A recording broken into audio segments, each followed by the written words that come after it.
ಬೆಂಗಳೂರು ಕರಗ ಅಂತಂದ್ರೆ ಸಾಕಷ್ಟು ವಿಜೃಂಭಣೆಯಿಂದ ಸೆಲೆಬ್ರೇಟ್ ಮಾಡುವಂತಹ ಪ್ರತೀತಿ ಒಂದು ಕಡೆ ಆದ್ರೆ ಮತ್ತೊಂದು ಕಡೆಗೆ ಭಾವೈಕ್ಯತೆಯನ್ನ ಸಾರುವಂತಹ ಒಂದು ಪ್ರತೀತಿ ಕೂಡ ಇರುವಂತಹದ್ದು.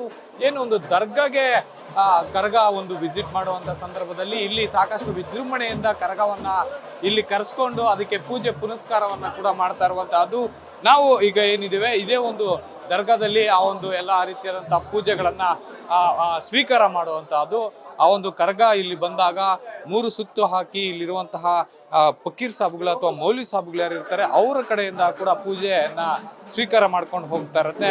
ಬನ್ನಿ, ಇಲ್ಲೊಬ್ರು ಮೌಲ್ವಿಗಳಿದ್ದಾರೆ, ಅವರ ಹತ್ರ ನಾನು ಮಾತಾಡಿಸ್ತಾ ಹೋಗ್ತೀನಿ. ಏನು ಈ ಪ್ರತೀತಿ ಮತ್ತೆ ಎಷ್ಟು ವರ್ಷಗಳಿಂದ ಇದು ಆಗ್ತಾ ಇದೆ ಅಂತ ಹೇಳಿ. ಸರ್, ಈಗ ಈ ಒಂದು ಪ್ರತೀತಿ ಎಷ್ಟು ವರ್ಷಗಳಿಂದ ನಡೀತಾ ಇದೆ? ಕರಗ ಬಂದಾಗ ಏನೆಲ್ಲ ಇಲ್ಲಿ ಪ್ರಕ್ರಿಯೆಗಳು ನಡೀತವೆ ಅಂತ? ಸರ್, ಇದು ನನ್ನ ಹೆಸರು ಪರ್ವೇಜ್ ಅಹಮದ್ ಮುಜಾವರ್, ದರ್ಗಾ ಮುಜಾವರ್. ನಾವು ನಮಸ್ಕಾರ ಎಲ್ಲರಿಗೆ, ಕರ್ನಾಟಕ ಅವ್ರಿಗೆ. ಇದು 350 ವರ್ಷದಿಂದ ನಡೀತಾ ಇದೆ ಇತಿಹಾಸ. ಇದು ಕರಗ ಇಲ್ಲಿ ದರ್ಗಾಗೆ ಬಂದೇ ಹೋಗೋದು.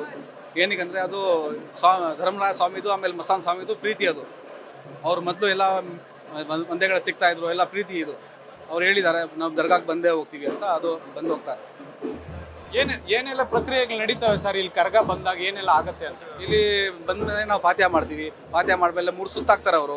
1 ಸುತ್ತಾಕ್ಬಿಟ್ಟು ಇಲ್ಲಿ ಬಂದು ನಿಂತ್ಕೊಂತಾರೆ. ನಾವು ಹೂವಿನ ಹಾರ ಹಾಕ್ತೀವಿ ಅವ್ರಿಗೆ. ಹಾಕ್ಬಿಟ್ಟು ಅವ್ರಿಗೆ ಫಾತ್ಯಾ ಮಾಡಿಬಿಟ್ಟು ತಿರ್ಗಾ 1 ಸುತ್ತಾಕ್ತಾರೆ. ಆಮೇಲೆ ಇನ್ನೊಂದು ಸುತ್ತಾಕ್ ಬಂದು ಅವರ ಭಾಷೆಯಿಂದ ಅವ್ರು ಆಡ್ಕೊಂಡು ಸುತ್ತಾಕ್ತಾರೆ ಒಂದು.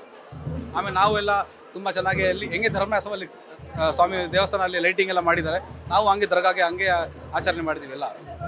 ನೋಡಿದ್ರೆ ಎಲ್ಲ ಭಾವೈಕ್ಯತೆ ಕರಗವನ್ನ ನೀವು ಕೂಡ ಸೆಲೆಬ್ರೇಟ್ ಮಾಡ್ತಾ ಇರುವಂತದ್ದು. ಹೌದು ಸರ್, ಇಲ್ಲಿ ನಮ್ಮ ಮುತ್ತಾದ ಕಾಲದಿಂದ ನಾವು ಕೇಳ್ತಾ ಇದ್ದೀವಿ ಕರಗ ಅಂತ ದರ್ಗಾಗೆ ಬಂದು ಹೋಗುತ್ತೆ ಅಂತ. ನಾವು ಧರ್ಮರಾಯ ಸ್ವಾಮಿ ದೇವಸ್ಥಾನದಲ್ಲಿ ಹೆಂಗೆ ಆಚರಣೆ ಮಾಡ್ತಾರೆ ಹಂಗೆ ಸೇಮ್ ಆಚರಣೆ ನಾವು ಇಲ್ಲಿ ಮಾಡ್ತೀವಿ. ಇನ್ನೂ ಚೆನ್ನಾಗಿ ಮಾಡ್ತೀವಿ. ನೋಡಿ, ನೀವು ನೋಡ್ಬೋದು. ನೀವು ಆ ಥರ ಯಾರೋ ಒಬ್ಬೊಬ್ರು ಮಾಡೋದು ಏನು ಭೇದಭಾವ ಏನಿಲ್ಲ. ನೀವು ನೋಡ್ಬೋದು, ನಮ್ಮವರು ಇದ್ದಾರೆ, ನಿಮ್ಮವರು ಇದ್ದಾರೆ, ಎಲ್ಲ ಒಟ್ಟಿಗೆ ಸೇರಿ ಮಾಡೋದು ಇಲ್ಲಿ. ಇದಿಷ್ಟು ಇಲ್ಲಿ ಮೌಲ್ವಿಗಳ ಮಾತು. ಅಂದ್ರೆ ಇದು ಭಾವೈಕ್ಯತೆ ಸಾರುವಂತಹ ಹಬ್ಬ. ಇಲ್ಲಿ ಕೇವಲ ಹಿಂದೂ ಮುಸ್ಲಿಂ ಅಲ್ಲ, ಇಲ್ಲಿ ಕರಗ ಇಂಪಾರ್ಟೆಂಟ್ ಆಗುತ್ತೆ. ಕರಗವನ್ನ ವಿಜೃಂಭಣೆಯಿಂದ ನಡೆಸುವಂತಹದ್ದೇ ನಮ್ಮ ಒಂದು ಜವಾಬ್ದಾರಿ ಆಗಿದೆ ಅನ್ನುವಂತಹ ಮಾತುಗಳನ್ನ ಹೇಳ್ತಾ ಇದ್ರು. ಇನ್ನು ಜೊತೆಗೆ ಈ ಒಂದು ದರ್ಗಾ ಯಾವ ರೀತಿಯಾಗಿದೆ ಅನ್ನೋದನ್ನ ನಾವು ನೋಡ್ತಾ ಹೋಗೋಣ ದೃಶ್ಯಾವಳಿಗಳಲ್ಲಿ.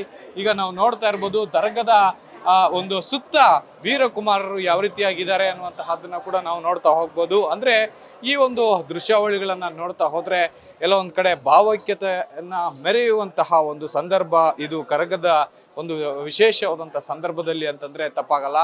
ಈಗ ದೃಶ್ಯಾವಳಿಗಳಲ್ಲಿ ನೀವೇನ್ ನೋಡ್ತಾ ಇದ್ದೀರಾ, ಇದು ದರ್ಗದ ಒಳಗಡೆ ವೀರಕುಮಾರರು ಯಾರಿದ್ದಾರೆ ಅವರೆಲ್ಲರೂ ಕೂಡ ಏನು ರೆಸ್ಟ್ ಮಾಡ್ತಾ ಇರುವಂತಹದ್ದು, ಕರಗಕ್ಕಾಗಿ ಕಾಯ್ತಾ ಇರುವಂತಹ ದೃಶ್ಯಗಳನ್ನ ನಾವು ನೋಡ್ತಾ ಇದ್ದೀವಿ.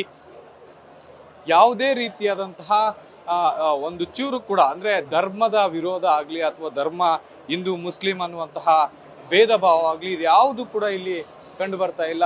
ಇಲ್ಲಿ ಕಂಡು ಬರ್ತಾ ಇರುವಂತಹದ್ದು ಏನು ಬೆಂಗಳೂರಿನ ಕರಗ, ಇದು ಕರಗ ಉತ್ಸವವನ್ನ ಸಾಕಷ್ಟು ವಿಜೃಂಭಣೆಯನ್ನ ಮಾಡಬೇಕು ಅನ್ನುವಂತಹದ್ದು ಅಥವಾ ಸಾಕಷ್ಟು ವರ್ಷಗಳಿಂದ ಏನ್ ನಡ್ಕೊಂಡ್ ಬಂದಿದೆ ಪ್ರತೀತಿ, ಆ ಪ್ರತೀತಿಯ ಮುಂದುವರಿಸುವಂತಹದ್ದು, ಭಾವೈಕ್ಯತೆಗೆ ಪ್ರಾಮುಖ್ಯತೆಯನ್ನ ಕೊಡುವಂತಹದ್ದು ಈ ಒಂದು ಪ್ರತೀತಿಯ ಅಂದ್ರ ಪ್ರಕ್ರಿಯೆ ಅಥವಾ ಕರಗದ ಮಹತ್ತರ ಯೋಜನೆ ಆಗಿದೆ ಅಂತಂದ್ರೆ ತಪ್ಪಾಗಲ್ಲ.